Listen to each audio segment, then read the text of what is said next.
Hello and welcome back to StarRupture. Are you ready to perform war crimes against the Xenos? Oh, I mean, liaison with alien lifeforms has stand in the way of the progress of humankind. The factory must grow, and so must our arsenal. You start the game armed only with a mining tool. While that can work in a pinch, you want to get a pistol and then unlock the equipment upgrade station as fast as possible. This bench is unlocked on level 4 reputation with the Griffiths Blue Corporation. This is the corporation to go for all your combat needs. On Griffiths level 3, you also unlock the grenade, and level 3 with future health solutions get you the Medtool. Those two are your core tools for combat and exploration. With the equipment upgrade station, you can unlock new weapons using Warbonds, sort of a unique currency, and both craft and modify your new weapons. If you want guns and upgrades, you want Warbonds. There are 3 main ways of getting them. You can do contracts for the Griffiths Corporation, getting a pack of Warbonds on level 5, 7 and 10. The main way of getting them though is through exploration and points of interest. You can use your map by pressing M and unlock that one at level 3 Moon Energy Corporation, and if you do the geoscanner challenges, you get to scan a large area around you, which will add markers to things like drone wrecks, dead bodies and other points of interest. You can also visually identify points of interest, of course. You need to hit those for all sorts of goodies, especially blueprints, which are core to factory building progression. You also get a bunch of L.E.M.s, which we'll cover soon. The third way would require the supporter DLC. This pack comes with the soundtrack, digital art book and goodies, along with a package of items for new and existing saves. You are not really missing out on anything without this pack, but it's 150 Warbonds to any existing or new saves you do. For new saves, this means you get a gun of your choice, maybe even a mod, so if you like replaying and restarting games a lot, this is a super good shortcut as you get 10,000 research points and plenty of food.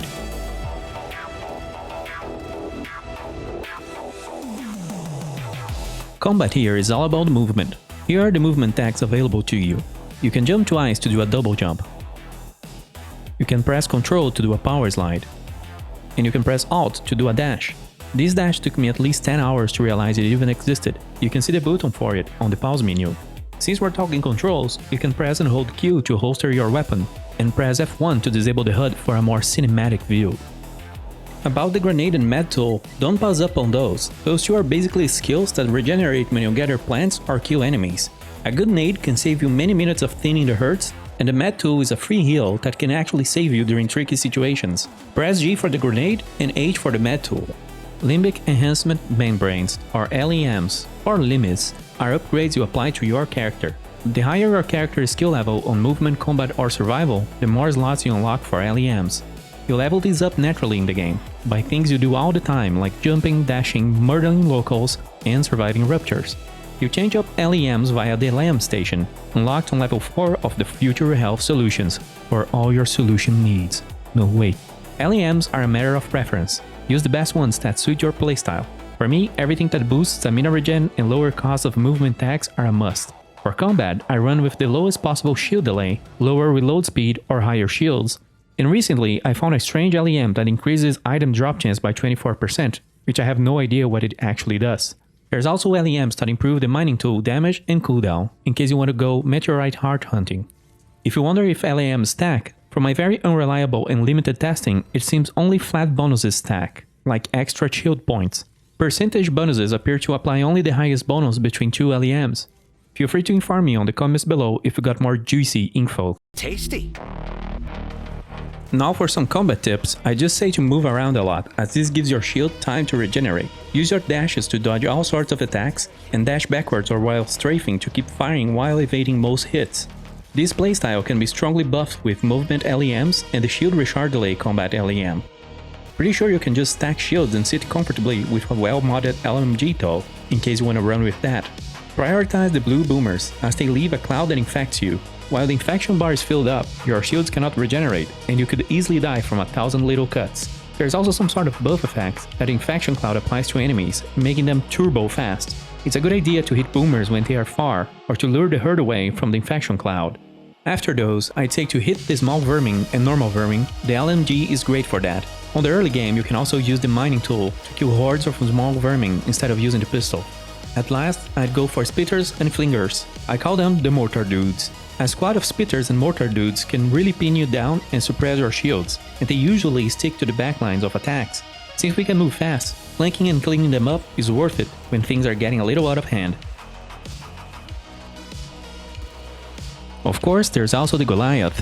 When I just started, I'd clean the whole pack so I could just 1v1 those, but I take many minutes to kill them, so here's my quick guide to Goliath kills. You can actually instantly kill a Goliath by dodging his charged attacks, dashing behind him, and giving a few good shotgun shells to his butt. Why does it seem like his brain is located on his though is beneath me, but he got a big target on his back, leading to a clean kill.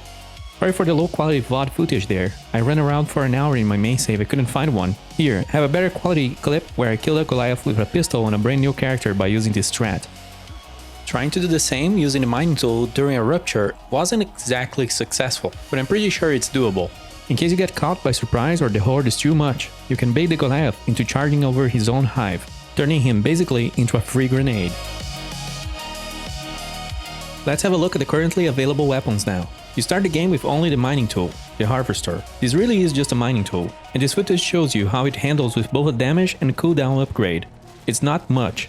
If you run out of ammo, this gun can finish the last few enemies, or buy you time to escape. It's also pretty good at handling hordes of small vermin in the early game. In case you want a challenge, in the current stage of the game you can deal with pretty much anything with it, provided you hunt and hide for dozens of minutes recharging your shields. You cannot modify the tool on the equipment upgrade station yet, and the upgrades for it are actually L.E.M.s. Looking at the disabled icons on the equipment bench, maybe we'll be able to modify it, along with grenades and shields in the future. I give it a rating of M, for mining.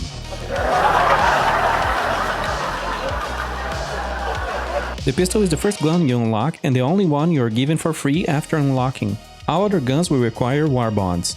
There's nothing much to say about it. The pistol really is just an emergency sidearm or starter weapon, because it can even be modified on the equipment bench. A starter tip I'd give is to craft a second pistol while you're still lacking Warbonds to unlock a better weapon. Crafting guns and mods only costs basic materials after you unlock them, so it's pretty much free. As a wise man used to say, remember, switching to your pistol is always faster than reloading. I was secretly half expecting that the pistol would be able to be modified into a monster, as some games that feature weapon mods like to be cheeky like that. It's just a bit disappointing we can mess with it in the upgrade station. The assault rifle is the basic bread and butter of surviving in Arcadia. It also feels strangely similar to the R301 from Apex Legends. It's the only weapon to feature a magnified sight currently, only if it's only 3x. The stock rifle is just a solid upgrade from the pistol, and the 3x optic unlock is a solid early quality of life upgrade. My issue with the rifle is that with just an extra 40 Warbonds, you can get an LMG, which is a much better gun for handling hordes. You can save that pretty quickly if you manage POIs using 2 pistols and bump into a dead body or 2. Not only that, but its upgrades are kind of expensive. The good 3x optic is 90 Warbonds. Again, almost the cost of an LMG. During making this video though, I noticed you can turn this otherwise basic rifle into a unique monster by using the mods that add improved rate of fire, add optic, add enemy penetration, so bullets can pierce through 3 enemies and apparently do full damage, and also reduction of weapon sway. You may be tempted to keep using the recoil reduction of the stock part of this gun, but it already has little recoil in the first place. Its sway is its biggest issue.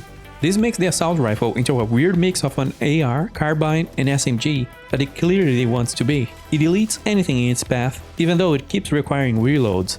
You can unlock the upgrades once and run 2 of these, just like with the pistol, and that would annihilate anything you bump into. If you run 2 of these, one of them can be upgraded with the expanded magazine. The full cost is a whopping 355 Warbonds though, whereas you can get a great stock loadout going with the LMG and shotgun for 195. I'd rate this C for carbine with the stock version. No, really, it's a close A. Fully modifying it makes it into an S gun easily, probably the best gun in the game, even though the constant reloading is a little annoying. Go for the LMG if you're not into that, but this is the perfect companion for the bulky LMG. What can I say about the shotgun? As a kid, I'd be the dude running with double damage and super shotgun on Quake 2, so I always have a soft spot for those. The shotgun performs great in its stock version, single-shotting most things, as it comes with decent mods, including enemy penetration. You can grab this gun early on and lure enemies into a pack and dispatch them quickly. This can be as effective as a grenade throw, and it can easily save your life. For mods, the shotgun is a little weird. The only mod I'd recommend is improved damage, as this makes it even more comfortable to use. Even if you half miss a target, it will likely just die with limited pellet hits.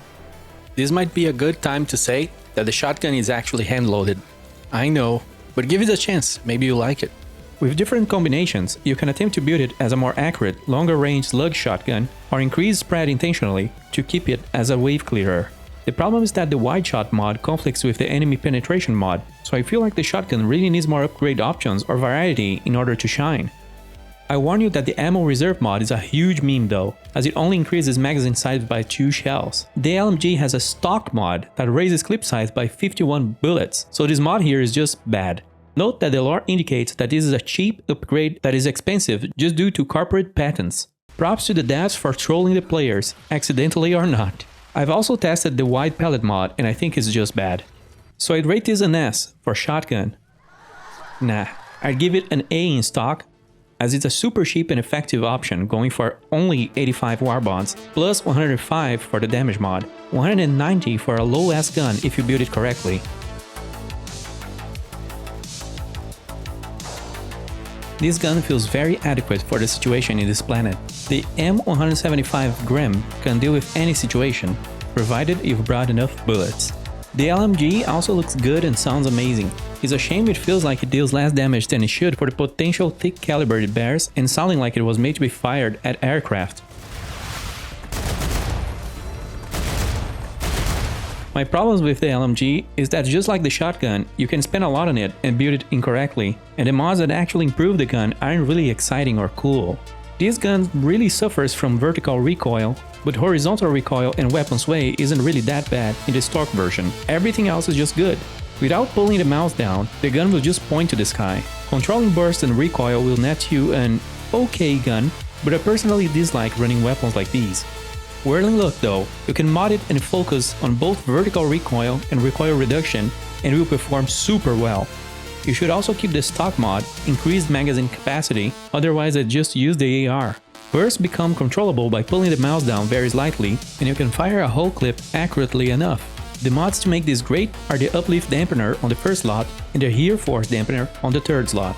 The definitive way to make this gun unusable is to go against its weaknesses and improve rate of fire. I'm pretty sure this cannot be intentional because it's way too exaggerated. It becomes the ultimate melee weapon, but it's absolutely terrible to use for anything in this state, unless you hold down the mouse like you're playing a flight simulator and are quickly headed for the ground. Even with the good build though, my wishlist for the LMG would be to make it deal 10 to 33% more damage per shot, while making it more expensive to acquire to compensate. It also feels like a weapon that would have fun mods, so I'd rather have a single mod slot getting the stock recoil under control and have other 2 mods that adds fun and useful things like enemy piercing or any sort of effect. This is also the definitive gun if you played Fallout 4 and like the feeling of being in power armor with a heavy weapon. I rate the stock gun as a borderline A. The better build for it would be something like a low S, but just like the shotgun, it doesn't really reach a full S rank due to there not being enough mod variety to turn it into something unique like you can do with the AR. To build the LMG with minimal recoil, it costs a total of 285 Warbonds. Do not get me wrong though, this is pretty much the workhorse gun for Arcadia colonizers. Finally, I just make an honorable mention to portable turrets. Although they have questionable target acquisition and aim time sometimes, you can't beat having a bunch of automated turrets doing your work. These are great to be built around the geoscanner to save you a whole lot of fighting, or to set up close to a POI so you can lure the enemies into your turret wall. Some POIs can have an insane amount of natives, so if you're feeling like setting that up instead of going head on, it's a good alternative. These turrets spend way more ammo than a player for much less kills, so beware of that. I haven't unlocked the defense tower yet, so I'll keep commenting on those for later. Remember to subscribe for that, and follow me on Twitch to catch me live working towards those later unlocks. Come on, that was a smooth self-advertisement. Okay, sorry, let's move on. I've mentioned guns like the LMG or shotgun being better early picks. If you're a new or early player, beware those guns use different ammo, like standard, shotgun, and heavy ammo. These take wolfram powder, calcium powder, or titanium rods. Titanium rods can be made from the start on a fabricator, unlocked through Selenium level 2, and they are very simple to make. Weird enough, the AR uses standard ammo, which uses wolfram powder, and the shotgun ammo uses calcium powder, which needs to be unlocked through the recipe station, itself unlocked through the Moon Energy Corporation level 2. Both of these are made on furnaces that requires level 4 selenium to get to. So it's really looking like the LMG is the best starter weapon, considering you can nearly instantly start making rods for it. If you're a mid-gamer, it's super worth to quickly put together an ammunition factory for you, and you can even send it away using cargo dispatchers to feed your turrets or your friends. Here's the final tier list. If you're into spreadsheets, I'll make both the tier list and a spreadsheet with the build details on the comments below. As there's limited weapon types currently, I currently only use the LMG with reduced recoil mods and large magazine capacity, and the shotgun with stock enemy penetration, increased damage, and reduced weapon sway. Of course, after seeing how the fully upgraded AR performs, I'd keep running the LMG for comfort and the AR for destruction. This is it for this overview on StarRupture combat in the current version. When we look at the heavy ammo item, we can see it mentions sniper rifles in the description. While that's not available yet, that would definitely be a completely useful gun and would likely replace the shotgun for me. I would love if in the future the gun mods were tied up to exploration and combat challenges, maybe even adding elemental damage and more high-tech guns to the game, as it completely fits the universe. Hope you found this video helpful in some way. It took a very long amount of time to make. Remember to like, share and subscribe, as it helps the channel a lot. Goodbye!